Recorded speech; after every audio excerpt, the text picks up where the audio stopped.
नमस्कार, राजस्थान डायरी में आपका स्वागत है।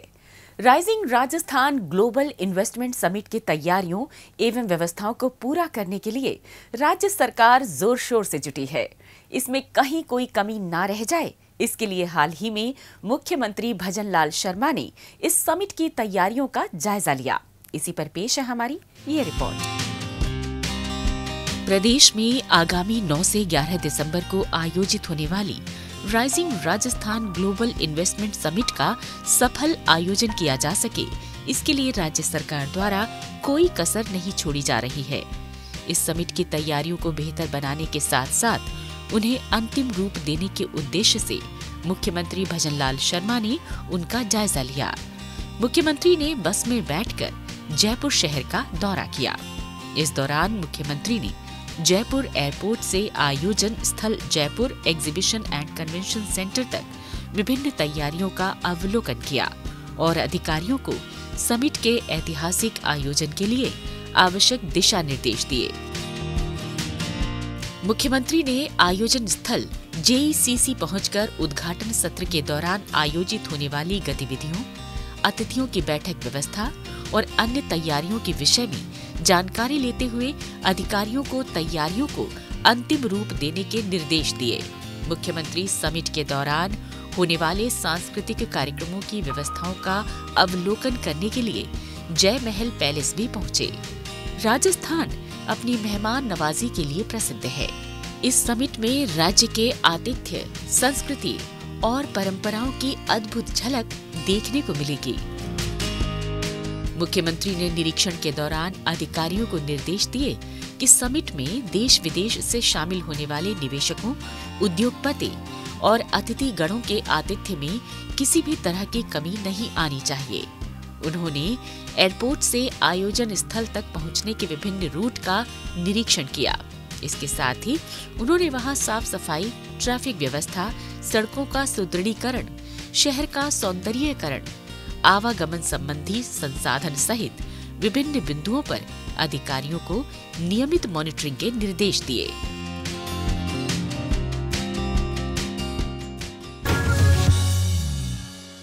राज्य सरकार द्वारा प्रदेश में चिकित्सा सुविधाओं का निरंतर विस्तार किया जा रहा है। इसी के अंतर्गत हाल ही में मुख्यमंत्री भजनलाल शर्मा महात्मा गांधी अस्पताल के 7वें दीक्षांत समारोह में शामिल हुए और उन्होंने वहां नए स्थापित किए गए हेमेटोलॉजी टावर और साइबर नाइफ का लोकार्पण किया। आइए इसी पर देखते हैं हमारी ये रिपोर्ट।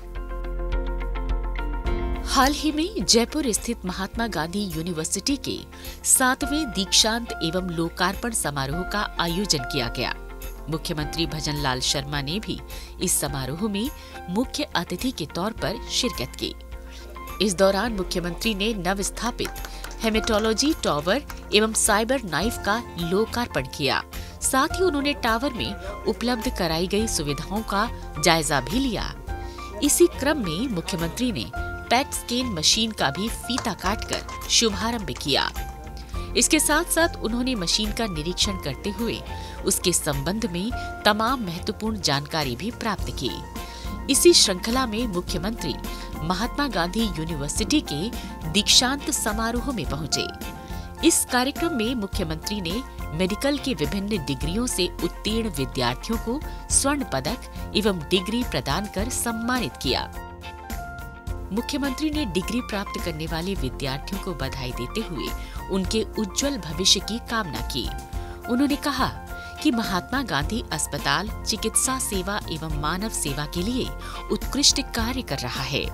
इस अस्पताल में लोकार्पण हुए साइबर नाइफ S7 और पेट स्कैन मशीन से कैंसर जैसी गंभीर बीमारियों की जांच के लिए मरीजों को इसका फायदा मिलेगा। साथ ही नव स्थापित हेमेटोलॉजी टावर में रक्त संबंधी रोगों के मरीजों को इलाज में सहायता मिलेगी। मुख्यमंत्री ने कहा कि राजस्थान डिजिटल हेल्थ मिशन के माध्यम से प्रत्येक नागरिक का स्वास्थ्य रिकॉर्ड ऑनलाइन उपलब्ध हो रहा है।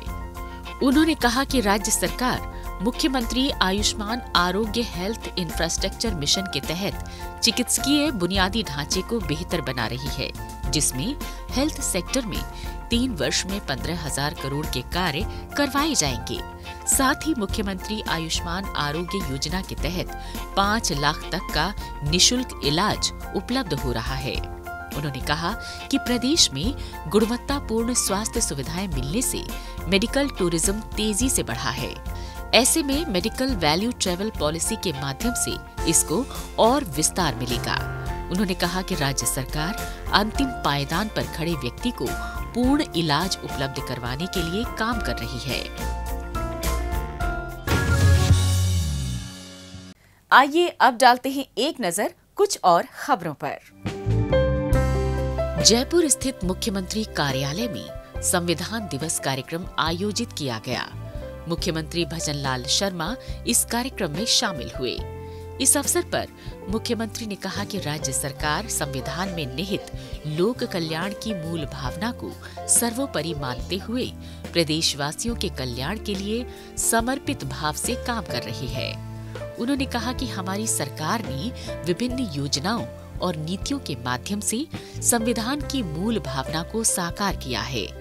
जन कल्याणकारी योजनाओं, महिला सशक्तिकरण और शिक्षा के क्षेत्र में उठाए गए कदमों से राज्य सरकार ने ये सुनिश्चित किया है कि हर नागरिक को समान अवसर प्राप्त हों, जिससे समावेशी समाज का निर्माण हो सके। मुख्यमंत्री ने कहा कि राज्य सरकार द्वारा संविधान दिवस के संदेश को प्रदेशवासियों तक पहुंचाने के लिए अनेक पहल की जा रही हैं। इस दौरान मुख्यमंत्री ने कार्यक्रम में उपस्थित लोगों को संविधान की उद्देशिका का वाचन भी करवाया।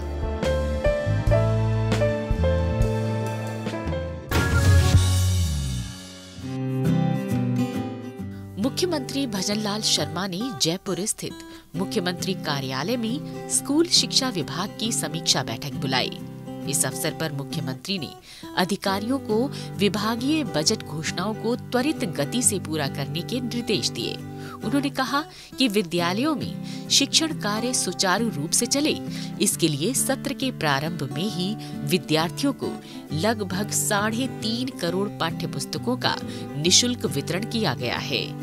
कक्षा 1 से 8 के समस्त विद्यार्थियों एवं 9 से 12 तक की बालिकाओं को स्कूल बैग भी दिए जाएंगे।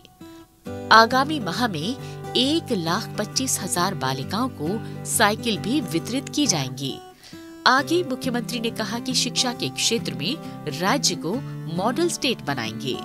राज्य के सभी स्कूलों में शिक्षकों और विद्यार्थियों की संख्या का सर्वे करवाकर विद्यार्थियों की संख्या के अनुपात में शिक्षकों की नियुक्ति की जाए।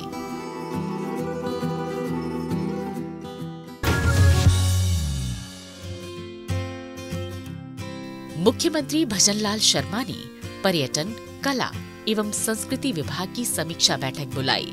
बैठक के दौरान मुख्यमंत्री ने पर्यटन विभाग के अधिकारियों को प्रभावी ब्रांडिंग करते हुए पर्यटन स्थलों का अधिक से अधिक प्रचार प्रसार करने के निर्देश दिए, ताकि ज्यादा से ज्यादा पर्यटक यहां आएं। उन्होंने महत्वपूर्ण पर्यटक स्थलों और मेलों, उत्सवों की अंतर्राष्ट्रीय स्तर पर अधिक से अधिक मार्केटिंग करने पर भी जोर दिया।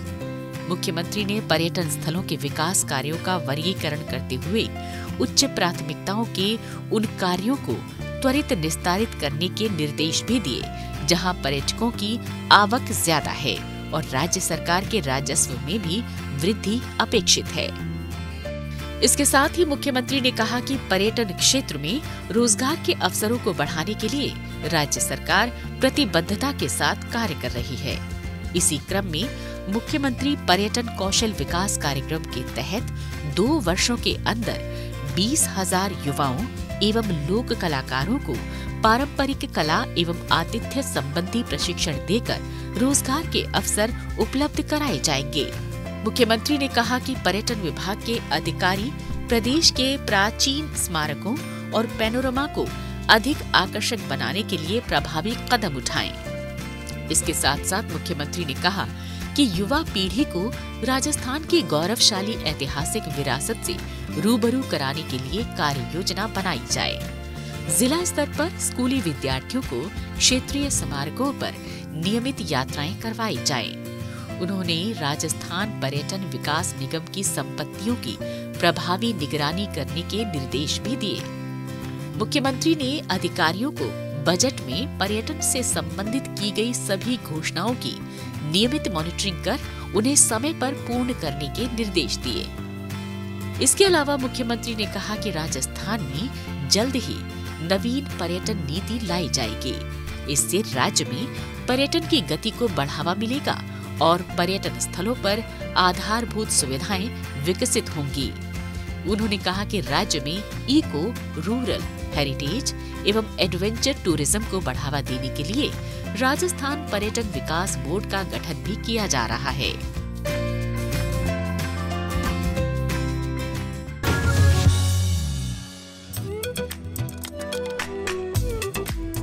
मुख्यमंत्री भजनलाल शर्मा ने मुख्यमंत्री कार्यालय में सार्वजनिक निर्माण विभाग की समीक्षा बैठक आयोजित की।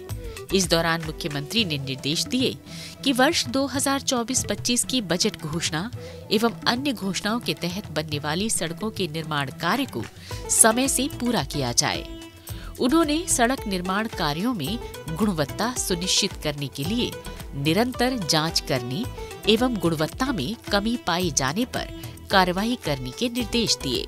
मुख्यमंत्री ने कहा कि आधारभूत ढांचे के विकास से राज्य के विकास को गति मिलती है। राज्य सरकार की प्राथमिकता है कि प्रदेश में आवागमन को सरल और सुगम बनाने के लिए गुणवत्तापूर्ण सड़कों का निर्माण हो। मुख्यमंत्री ने प्रदेश में विभिन्न परियोजनाओं के तहत हो रहे निर्माण कार्यों की प्रगति की समीक्षा करते हुए निर्देश दिए कि इन्हें समय से पूरा किया जाए ताकि आम जन के लिए जल्द से जल्द उपयोग में आ सकें। उन्होंने प्रदेश में चल रहे राष्ट्रीय राजमार्गों के विकास कार्यों की भी समीक्षा कर निर्देश दिए कि प्रगतिरत कार्यों में गति लाई जाए एवं आगामी परियोजनाओं की जल्द डीपीआर तैयार करवाई जाए। उन्होंने राजस्थान में प्रस्तावित ग्रीन फील्ड एक्सप्रेसवे परियोजनाओं को लेकर निर्देश दिए कि आवश्यकता अनुसार इनकी डीपीआर जल्द तैयार कराएं, जिससे इनका कार्य प्रारंभ हो सके।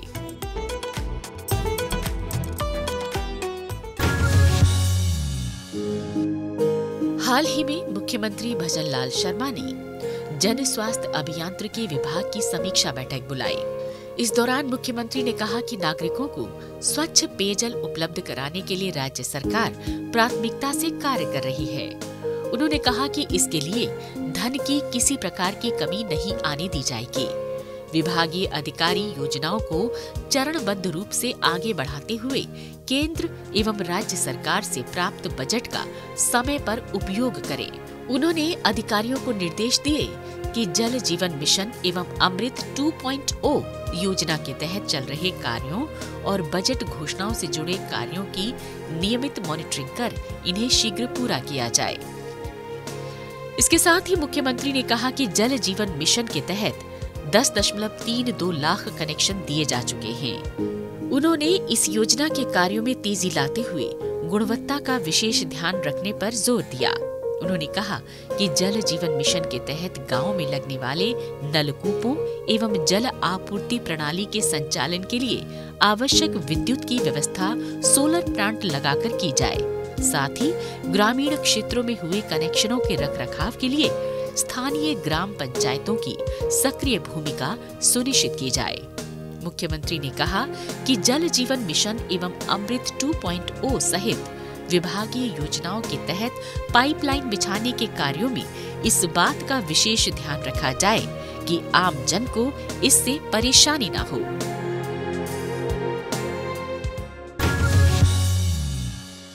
राजस्थान डायरी में आज बस इतना ही। अगले हफ्ते राज्य की नई नई गतिविधियों की जानकारी के साथ हम फिर होंगे हाजिर। तब तक के लिए दीजिए इजाजत। नमस्कार।